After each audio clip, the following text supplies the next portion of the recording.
Olá, primeiro ano, tudo bem com vocês? Mais uma aulinha aqui de interpretação textual.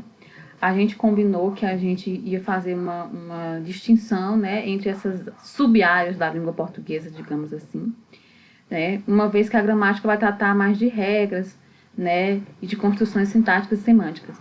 E a interpretação textual vai tratar mais de quando vocês estiverem em contato com qualquer tipo de texto, que vocês saibam dialogar, né, e entender esses textos. Então, até no nosso livro lá do sistema SAS, ele diferencia, né, ele desmembra, ele coloca redação, gramática e interpretação textual. Sendo assim, a gente, né, também desmembrou. E aí, dando continuidade aos nossos estudos, a gente está no capítulo 7, né, que fala da questão do texto, contexto e relações contextuais. Às vezes a gente despreza a importância do contexto, mas ele tem uma importância muito grande.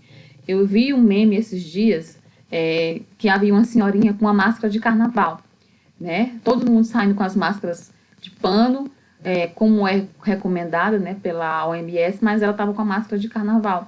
Uma vez que ela não entendeu qual foi o contexto, ela achou que qualquer máscara serviria. Então, o contexto ele tem uma importância para a gente, que nós, leitores, entendamos aquilo que nos é apresentado de maneira crítico e social, né? E mais à frente a gente vai falar sobre isso. Mas, assim, quando a gente está interpretando algum tipo de poema, quando a gente está entrando em contato com a escrita de alguns autores, os elementos contextuais podem explicar a organização, por que o autor escreve desse jeito, por que o autor optou por falar sobre tais questões. São questões extratextuais que a gente não tem acesso no próprio texto, mas que facilita que nós entendamos aquilo que o autor quis nos passar. Por isso, é de suma importância que nós, né, estudemos a importância do contexto na interpretação textual. E é sobre isso que esse capítulo vai tratar. Vamos começar nossos estudos? Vamos lá. Texto, né? Vamos dar início a esse capítulo conceituando o texto. Eu sei que vocês sabem, nós já falamos sobre isso em outras oportunidades, em sala de aula. Que saudade, né, da sala de aula. Mas a gente está aqui repetindo para vocês, para que a gente consiga um encadeamento de ideias. Então, texto é qualquer manifestação do discurso que se veicula por meio de linguagem verbal, não verbal, ou simultaneamente para atender às diversas necessidades e finalidades comunicativas. Desse modo, ao ler um texto, deve-se levar em conta sua produção e percepção, tais como relações contextuais, né? Texto da ideia de tessitura, da ideia de tecer, né? Então, se você analisar as questões sociais, as questões culturais, você poderá entender melhor a condição que o autor explicou isso. Tem até uma teoria sobre isso, que a gente estuda no curso de letras, chamada teoria determinista, né? Que é de um teórico chamado Taine, que fala que o meio, a raça e o momento influenciam muito na nossa vida, no que a gente produz. Então, se a gente for pensar que a pessoa que produziu tais textos estava em um contexto X, a gente entenderia melhor, né, o que o autor, o que o sujeito poético ou sujeito lírico, como queiram, gostaria de nos passar, correto? Então vamos lá. Quais são os objetivos do capítulo? São bem simples, né, mas muito importantes. Compreender a definição de texto. Perceber a importância do contexto para a interpretação de um texto, né? Porque existem, gente, vários tipos de interpretações. Inclusive as interpretações imanentistas. O que são essas? O que seria isso? Seria uma interpretação que desprezaria qualquer elemento extratextual. E essas interpretações, elas caem por terra quando você, por exemplo, precisa fazer uma análise social. E existe muito isso, por exemplo, em provas do Enem, né? As propostas que aparecem são sobre uma problemática, né, que assola a sociedade brasileira, e o aluno vai ter que ler aqueles textos de apoio e tentar dissertar sobre o assunto, trazendo possíveis intervenções, né? Então, o que acontece? Quando você está inteirado do contexto que os textos foram produzidos, é mais fácil que você discorra sobre eles. Isso com certeza.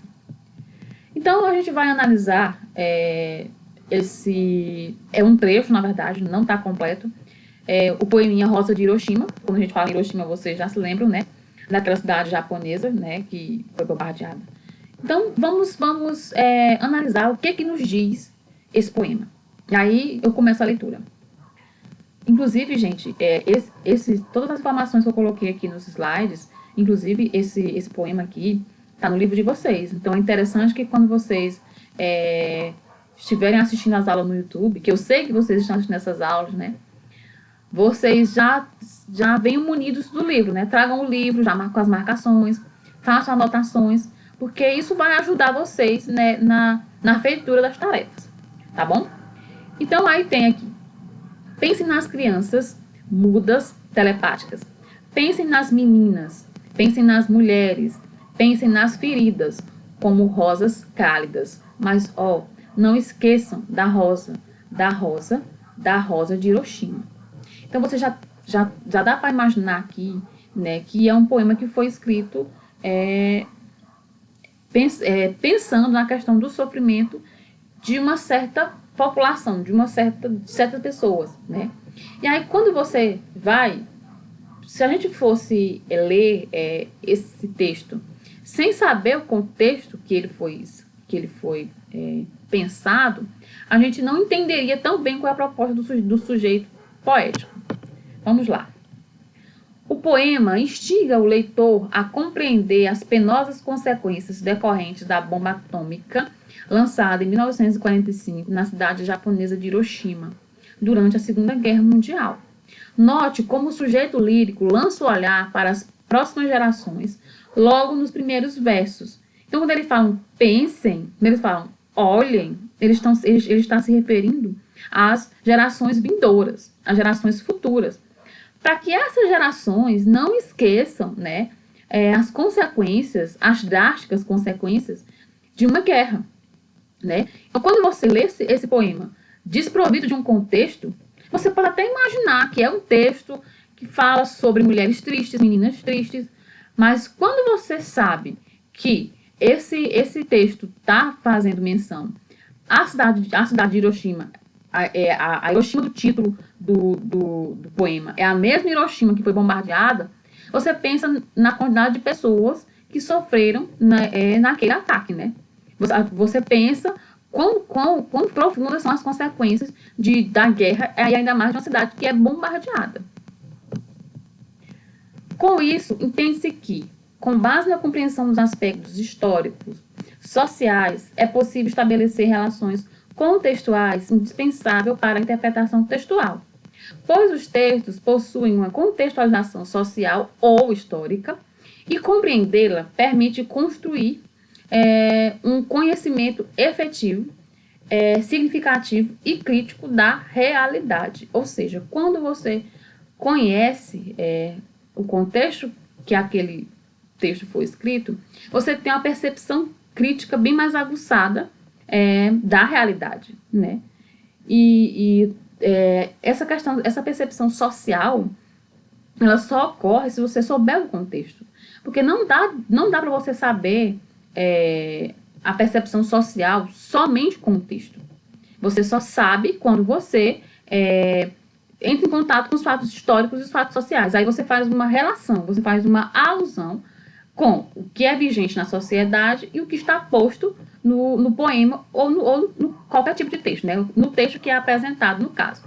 Pode ser até um romance, por exemplo, os romances escritos na década de 30, por exemplo, no Brasil, que é a segunda fase do modernismo brasileiro.